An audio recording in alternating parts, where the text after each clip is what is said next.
राम राम भाइयों। भाइयों, आपने मेरठ की एक बड़ी घटना सुनी थी, जो सौरभ हत्याकांड था।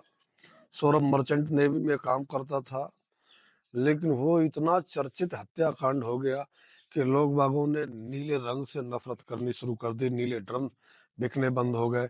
बड़ी ये चीजें वायरल हुई। अभी मेरठ में एक और ऐसा वाक्य हुआ। वो वाक्य में वो नीला ड्रम तो नहीं है, लेकिन नीला जहर है।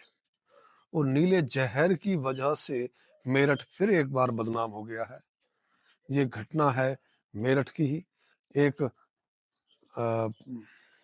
पत्नी द्वारा अपने प्रेमी के साथ मिलकर अपने पति को ऐसी घटना का अंजाम दिया, इस कदर ऐसे कंडीशन में मर्डर किया कि उसको छिपाने के लिए, ताकि ये मर्डर ना लगे, एक हादसा लगे, इसको छिपाने के लिए उन्होंने ऐसी चाल चली कि लोग बाग सोचने लगे कि भाई ये तो वाकई में हादसा हुआ है।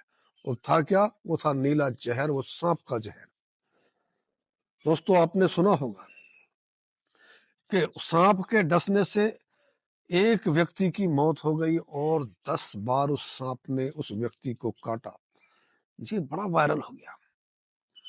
लेकिन जैसे जैसे इस केस की परतें खुली तो सब स्तब्ध रह गए, सोचने पर मजबूर हो गए, आखिर ये हुआ कैसे? वो कैसे खत्म हो गया लड़का जवान?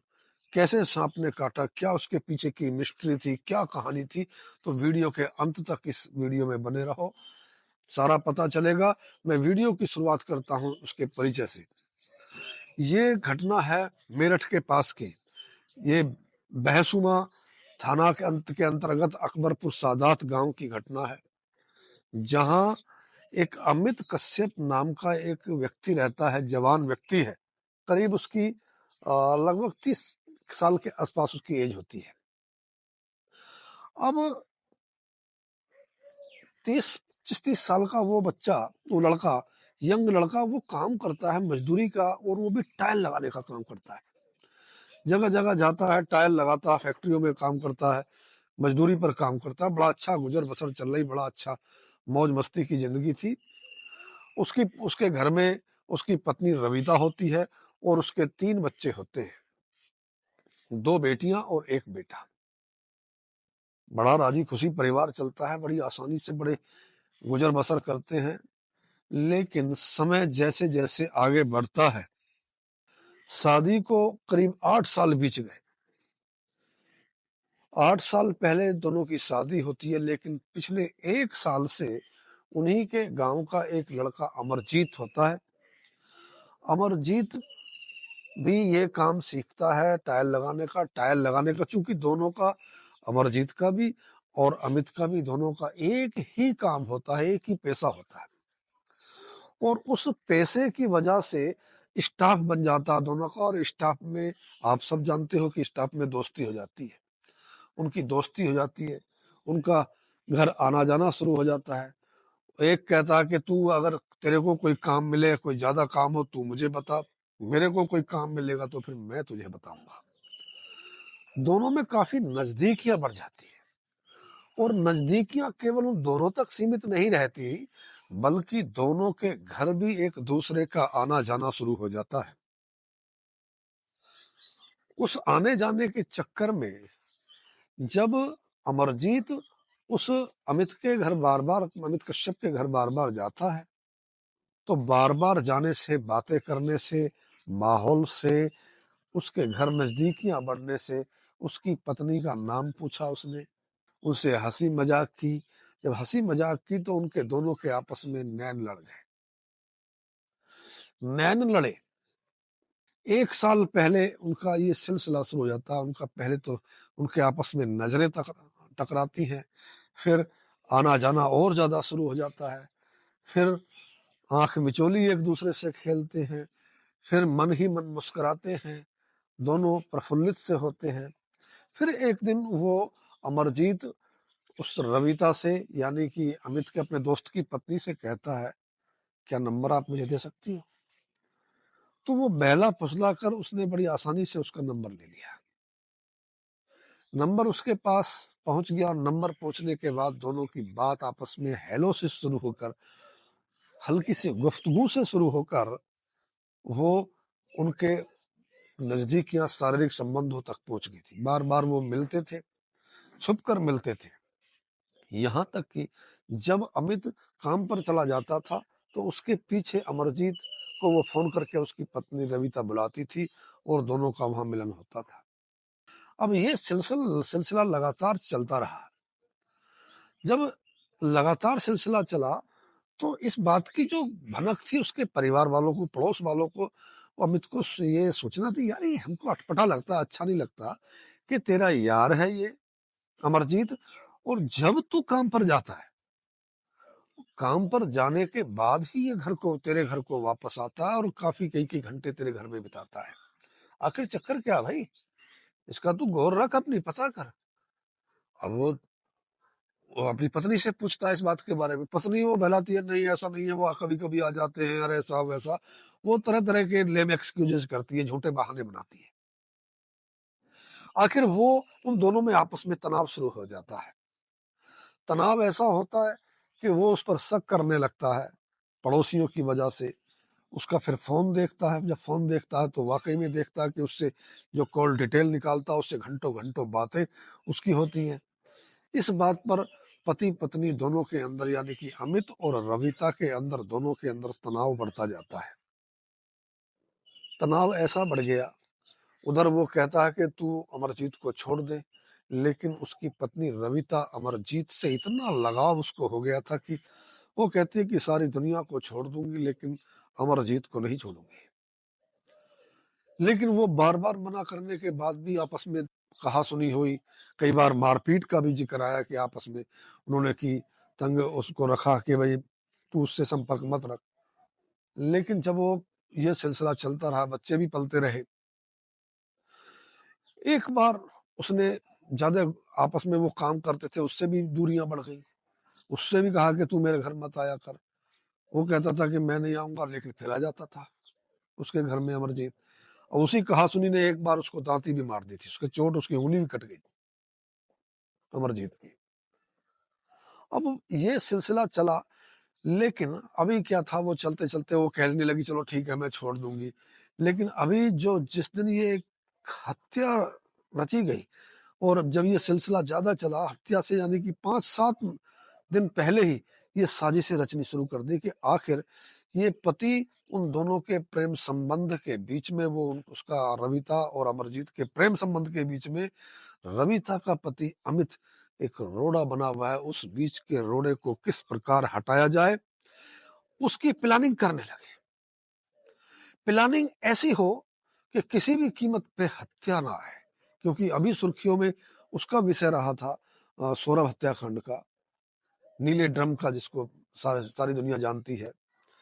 कि कहीं ऐसा ना हो कि ये इसका खुलासा हो जाए, सांप भी मर जाए और लाठी भी ना टूटे, ऐसा कोई उपाय दोनों ने बड़ा सोच सोच समझ के तरकीब से काम लिया। और 12 अप्रैल के दिन बड़ी राजी खुशी वो अपने बच्चों सहित सहारनपुर माँ शाकुंभरी देवी के दर्शन के लिए वहां जाते हैं। जब वहां दोनों परिवार के साथ पहुंच जाते हैं और उधर से वापस आते हैं, तो वापस आते समय दोनों की फिर उस अमरजीत को लेकर कहासुनी हो गई। दोनों में आपस में झगड़ा हो गया, बोलचाल बंद हो गई। वहां से रविता ने पास में हटकर फिर उस अपने प्रेमी को, यानी कि अमरजीत को, फोन वहां से लगाती है और उससे कहती है अब सर से पानी ऊपर उतर गया, जिस प्लानिंग को हम कर रहे थे उस प्लानिंग को अंजाम देने का दिन आज आ गया है। तुम फटाफट किसी सपेरे से मिलो और सांप खरीद कर लाओ, और मैं शाम को, रात को जब सो जाएंगे, मैं आपको वहां बुला लूंगी। वो कहता जी डन, ठीक है, आज इसका काम तमाम कर देंगे। वो घर आ जाते हैं, खाना वाना खाकर सब अपने अपने कमरे में सो जाते हैं। वो बेचारा अमित भी मजदूरी करके साथ में गया था, मजदूरी करता था, हार थक गया, वो आकर वो भी अपने कमरे में आकर सो जाता है। जब सारे लोग सो गए और अमित भी सो गया, उसकी पत्नी तुरंत अपने प्रेमी को, यानी कि अमरजीत को, फोन लगाती है कि सब सोए पड़े हैं, जल्दी से जल्दी आ जाओ। और वो जाता है, पहले दिन में ही, पहले से ही अपने दोस्त से मिलकर 1,000 रुपए का एक सांप खरीदता है, जो महमूदपुर सिखेड़ा गांव से वो खरीद लेता है। 1,000 रुपए का सपेरे से सांप खरीदता है। सांप था वाइपर, बहुत खतरनाक उसका किस्म का था। उस वाइपर को लेकर झोले में रखकर वो रात को उसके घर में आ जाता है, अमित के घर में, और देखता कि सब लोग सोए पड़े। अब दोनों की वहां प्लानिंग देखो। अब वो पहले तो उनका प्लान ये था कि सांप को छोड़ देंगे और सांप उसको काट लेगा, ये मर जाएगा। लेकिन रविता इस बात से डर जाती है, कहीं ऐसा ना हो कि वार उल्टा पड़ जाए, कहीं ऐसा ना हो कि ये सांप उनको उसको ना काटे, अमित को, कहीं आसपास घुस जाए, बच्चे सोए पड़े बच्चों को काट ले, परिवार के किसी और सदस्य को काट ले, फिर गड़बड़ हो जाएगी। इस करके उन्होंने पहले क्या प्लानिंग करी कि सोचा कि इसको सांप से कटवाना है, लेकिन ये हाथ पांव भी मारेगा या कुछ और भी करेगा तो विखंडा फैलेगा। तो पहले उन दोनों ने क्या काम करा, पहले उस बेचारे अमित के, उसकी पत्नी ने हाथ पकड़े, उसका मुंह दबाया, और उसके जो प्रेमी था अमरजीत, उसने उसके पति का गला दबाना शुरू कर दिया। वो टांगों से तड़पता रहा अमित, टांगे मारता रहा, लेकिन कब तक मारता है। आखिर उसका दम घुट गया, सांस घुट गई और वो खत्म हो गया, वो मर गया।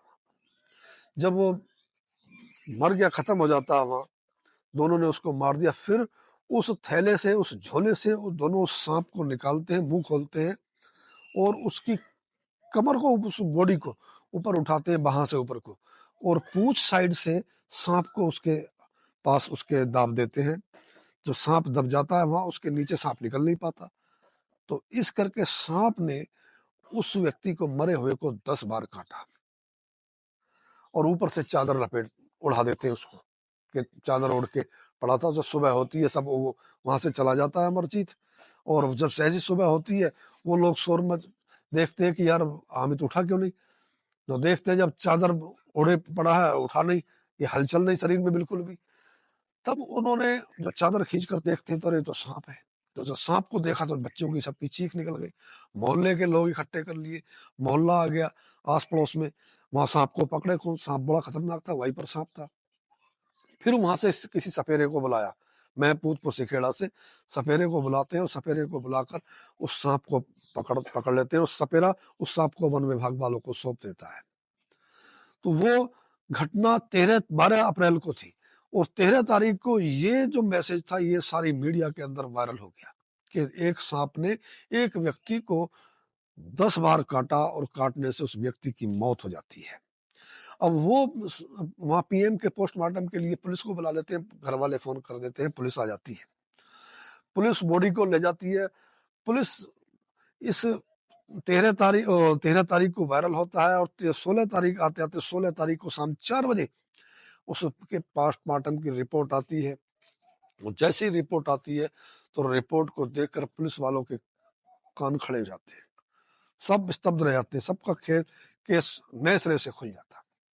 वो देखते हैं, पोस्टमार्टम रिपोर्ट में डॉक्टरों से भी पता किया कि भाई वो भूल कर जाते हैं। वो कहते हैं कि इसकी मौत, डॉक्टर पीएम में लिखा था पोस्टमार्टम कि इसकी मौत सांप काटने से नहीं हुई, इसकी मौत सांप काटने से पहले इसको गला दबाया गया, तब जाकर इसकी मौत हुई है। गले दबाने से मौत हुई, सांस घुट गया इसका, दम घुटने से। उन डॉक्टरों से पता करा पुलिस वालों ने, डॉक्टरों ने बताया कि इन्होंने, जो चोर कोई ना कोई सुराख जरूर छोड़ जाता है, इन्होंने मारा जरूर। इनको ये पता नहीं था कि जब इंसान खत्म हो जाता, मर जाता है, तब उसके ऊपर सांप का असर नहीं होता। सांप की जो जहर की जो नस में, किसी में खून में काटता, तो वो ब्लड सर्कुलेशन के साथ सारी बॉडी में रोटेट करता है। लेकिन जब उसका ब्लड सर्कुलेशन बिल्कुल खत्म हो गया, बीपी बिल्कुल खत्म हो गया, ब्लड चल ही नहीं रहा शरीर में, तो फिर कैसा, ना तो उसका शरीर नीला पड़ा, ना उसके होंठ नीले पड़े, कुछ नहीं पड़ा। यहाँ भी शक के घेरे में आ गया। अब ये शक की सुई जाए कैसे, क्योंकि ये सब घर का मामला लगा। पुलिस को शक पड़ गया एकदम, पुलिस ने उसकी पत्नी को पकड़ लिया। पहले तो उसने बताया नहीं, फिर उसको कड़ाई से, जब उससे सख्ती से पूछताछ करी, तो उसने सारा केस बता दिया। फिर उसके प्रेमी को बुलाया, उसको भी पकड़ लिया, अमरजीत को। पुलिस ने दोनों से को खूब सख्ती बरती। सख्ती बरतने के बाद में तब उन्होंने इस बात का खुलासा किया कि बोले हाँ, ये हमारे प्रेम के अंदर में ये रोड़ा बन गया था, इस करके हम दोनों ने मिलकर, वो कहता है कि मैंने इसका गला दबाया, और मैं ही 1000 रुपए का सांप लेकर आया, और मैंने ही इसको मारा है, रास्ते से हटाया। फिलहाल दोनों को पुलिस ने गिरफ्तार कर लिया है और गिरफ्तार करने के बाद दोनों को कानूनी कार्रवाई के लिए जेल भेज दिया है। तो दोस्तों ये घटना की कहानी, सच्ची घटना की कहानी फिर मेरठ को बदनाम करने के लिए आई है, मेरठ से आई है। ऐसी ही सच्ची घटना की कहानी हम करते रहते हैं, लेकिन आपको क्या लगता है कि क्या इस कहानी के पीछे क्या होना चाहिए? क्या एक व्यक्ति अफेयर के लिए एक व्यक्ति की जान दे देनी चाहिए? पहली बात तो अफेयर भी गलत है। आपकी क्या राय है? कमेंट बॉक्स में ज़रूर बताइए और चैनल को सब्सक्राइब करिए और इस वीडियो को ज़्यादा से ज़्यादा शेयर करिए। फिर मैं किसी सच्ची घटना के साथ मिलूंगा, तब तक के लिए नमस्कार, राम राम।